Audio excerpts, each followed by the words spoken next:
This hamstring test tells us about 2 risk factors for hamstring injury. The first one being the shape of the muscle, we call that muscle architecture. The second is the strength of each individual hamstring and the symmetry in the strength side to side.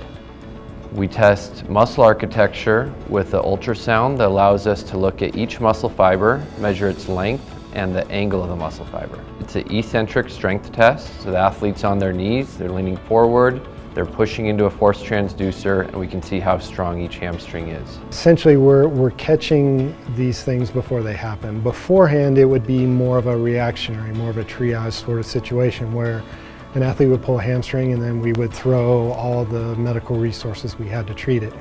And this is literally an ounce of prevention is worth well more than a pound of cure. If I'm stronger in the gym and I'm healthier with the hamstrings, then it will obviously translate to training in the sense that I will be stronger and faster when I'm trying to do some of these actions like getting out of the blocks or trying to hold top speed longer. The data we capture from these evaluations include pennation angle of every muscle fiber, so the angle it comes off the tendon, the length of each muscle fiber, and from the strength test we see the absolute force in newtons that each hamstring can produce, as well as the symmetry in hamstring strength side to side. This program allows us to measure risk for hamstring injury the same way your doctor would use blood pressure to measure your risk of having a future heart attack.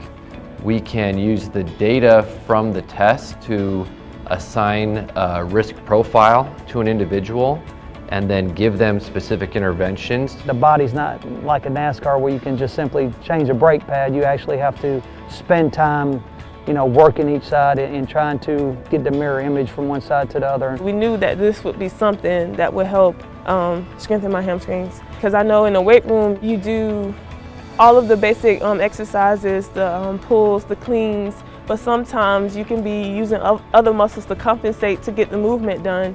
But when you focus on the actual muscle that needs to work, it helps a lot.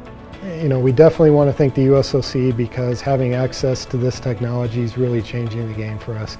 If we had to try to garner these resources on our own, it'd be a serious challenge. And having the USOC create these partnerships on the tech and innovation side are really impacting for us in terms of medal count and performances. So we're thankful.